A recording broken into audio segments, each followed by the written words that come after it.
പാട്ടുപാടാൻ അറിയാത്ത കുഞ്ഞൻ ചക്ക നിന്റെ പാട്ടുകൊണ്ട് ചൂട്ടുകെട്ടും ഞാള്. അങ്ങനെ പാട്, അങ്ങനെ പാട്. പാട്ട് പാടാൻ സമയമുണ്ടാവുന്നതല്ല. നമ്മുടെ ലോകം എന്ന് പറയുന്നത് ഇന്ന് അനുദിനം വികസിച്ചു കൊണ്ടിരിക്കുകയാണ്. ആധുനിക യുഗത്തിലും മനുഷ്യൻ്റെ ജീവിതം എന്ന് പറയുന്നത് മാറിക്കൊണ്ടിരിക്കുകയാണ്. അവൻ്റെ വിണ്ട കാലടികളിൽ ഇപ്പോഴും ജീവിതം എന്ന് പറയുന്നത് ഇന്ന് നരച്ച കൈകളുമായിട്ടാണ് അവൻ മുന്നോട്ട് പോയിട്ടുള്ളത്. കാലിൻ്റെ അടിയിൽ ഇപ്പോഴും മുറിവുണ്ട്, എന്നാൽ കൂടി അവന് നടക്കാൻ കഴിയുന്നുണ്ട്.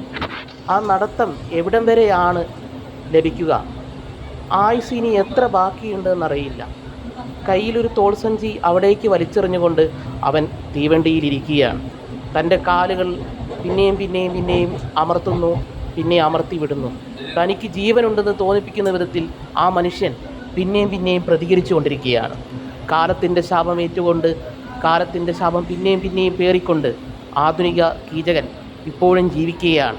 ജീവിതത്തിൻ്റെ പരമാർത്ഥ വേദികളിൽ ഇന്നും അവൻ്റെ കാലടികൾ വേദന കൊണ്ട് പുളകം കൊണ്ടിരിക്കുകയാണ്. രക്തധമനികൾ ഇന്നും ശബ്ദിക്കുന്നു.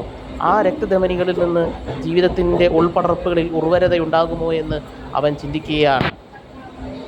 ഒരു മനുഷ്യായുസിൻ്റെ അങ്ങേ തലക്കയിലേക്കുള്ള കൈകളിലൂടെ ഒരു സഞ്ചാരം എവിടെയോ വെളിച്ചങ്ങളിൽ കടന്നു പോവുകയാണ്. ആ വെളിച്ചത്തിൻ്റെ സമയരേഖകളെ മറികടന്നു പോകുവാൻ മനുഷ്യന് സാധ്യമാണോ എന്നറിയില്ല. ഒരു കൈരേഖ അതാ കടന്നു പോവുകയാണ്. ആ കൈരേഖ കൊണ്ട് വാഗ്മയ തന്മാത്രാ ചിത്രം നിർമ്മിക്കുന്ന ഒരു കാഴ്ച വസന്തമുണ്ട്. ആ കാഴ്ച വസന്തത്തെ നേരിടാൻ മനുഷ്യന് കഴിയുമെന്നും അറിയില്ല. ഷുഗറായി, കൊളസ്ട്രോളായി, ഹൃദയ ആഘാതമായി, രോഗങ്ങളായി മനുഷ്യൻ്റെ ജീവിതം എന്ന് പറയുന്നത് താൽക്കാലികമായ ഒരു മരണത്തെയാണ് കാണുന്നത്. ഒരു എഴുത്തുകാരൻ മരിക്കുന്ന സമയത്ത് അവൻ മരിക്കുന്നില്ല, അവൻ്റെ പുസ്തകങ്ങളിലൂടെ അവൻ ജീവിക്കുകയാണ് ചെയ്യുന്നത്. അവൻ്റെ ശരീരം എന്ന് പറയുന്നത് കാവ്യ ശരീരമാണ്. പാശ്ചാത്യ പൗരസ്ത്യ കാവ്യ ദർശനങ്ങളിൽ കാണാൻ കഴിയും. സർഗശരീരം എന്ന് പറയുന്നത് വിട്ടൊഴിയാത്ത ഒരു ആത്മവേദനയുടെ കാഹളമാണ്. ആത്മവേദനയുടെ കാഹളത്തെ ഉണർത്തിവിടുന്ന മനുഷ്യൻ പിന്നെയും ജീവിക്കുന്നതാണ്. കീചകൻ എന്ന് പറയുന്ന സമയത്ത് നിങ്ങൾ കാണും, മഹാഭാരതത്തിലെ കീചകൻ അദ്ദേഹത്തെ ഒരു പീഡകനായാണ് കാണുന്നത്. യഥാർത്ഥത്തിൽ അവൻ പീഡകനായിരുന്നു. തനിക്ക് ആവശ്യം തോന്നിയ, തനിക്ക് ഇഷ്ടപ്പെട്ട ഒരു വസ്തു, തനിക്ക് അവകാശപ്പെട്ടതെന്ന് തോന്നുന്ന ഒരു സമൂഹത്തെ സ്വന്തമാക്കുവാൻ ആഗ്രഹിച്ച ഒരു മനുഷ്യനാണ് കീചകൻ എന്ന് പറയുന്നത്.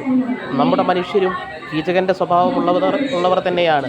സ്വാർത്ഥ താല്പര്യങ്ങളെ മുറുകെ പിടിച്ചുകൊണ്ട് ജീവിതത്തെ നോക്കിക്കാണുന്നവർ. അവരുടെ മുമ്പിൽ എന്തും വിജയം നേടാനുള്ളതാണ്.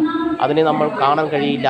കീചകനാകട്ടെ, കർണനാകട്ടെ, ദുര്യോധനാകട്ടെ, യുദ്ധത്തിൻ്റെ ദണ്ഡനീതി എന്ന് പറയുന്നത് വീരസ്വർഗം പ്രാപിച്ചു കഴിഞ്ഞാൽ സ്വർഗം ലഭിക്കുമെന്നാണ്. അങ്ങനെയാണെങ്കിൽ ദുര്യോധനൻ ആരാണ്? ഈ തീവണ്ടിയിൽ കാണുന്നില്ലേ, ഇതിൻ്റെ മുകളിൽ വെച്ചാൽ ലഗേജുകൾ വെക്കുവാനുള്ള സ്ഥലമാണ്, സഞ്ചികൾ വെക്കാനുള്ള സ്ഥലമാണ് തീവണ്ടി. സഞ്ചികളുടെ തീവണ്ടിയായി നമുക്കതിനെ നോക്കിക്കാണുവാൻ കഴിയും. ഈ പലവട്ടമുള്ള ശബ്ദത്തിൻ്റെ ഉരുവത്തിൽ ഒരു ഊരയിട്ടൊരു സംഗീതം പോലെ നമുക്ക് ലോകത്തെ കാണാൻ കഴിയും. മനുഷ്യർ പല വഴിക്കാണ് സഞ്ചരിക്കാറുള്ളത്. ആധുനിക മനുഷ്യർ പ്രത്യേകിച്ചും പല വഴിക്ക് സഞ്ചരിച്ച് പല ജീവിതത്തിൻ്റെ ഹോമിയാസാപ്പിയാൻസ് അവതാരത്തിൻ്റെ അപരാധങ്ങളുടെ ബോധ്യങ്ങളുടെ നടുക്കടയങ്ങളിൽ പെട്ട് ഉഴറുന്ന ഒരു മനുഷ്യ സമൂഹത്തെ നമുക്ക് കാണാം. ഇവിടെ ഒരു കാവ്യ നർത്തനമാണ് സംഭവിക്കുന്നത്. ഇവിടെ ഒരു സിനിമയുടെ ആവിഷ്കാരമാണ് സംഭവിക്കുന്നത്. മനുഷ്യനെ തേടുന്നു, മനുഷ്യനെ തേടി അലയുന്നു. ആധുനിക കീചക മഹാഭാരതം, ആധുനിക കീചക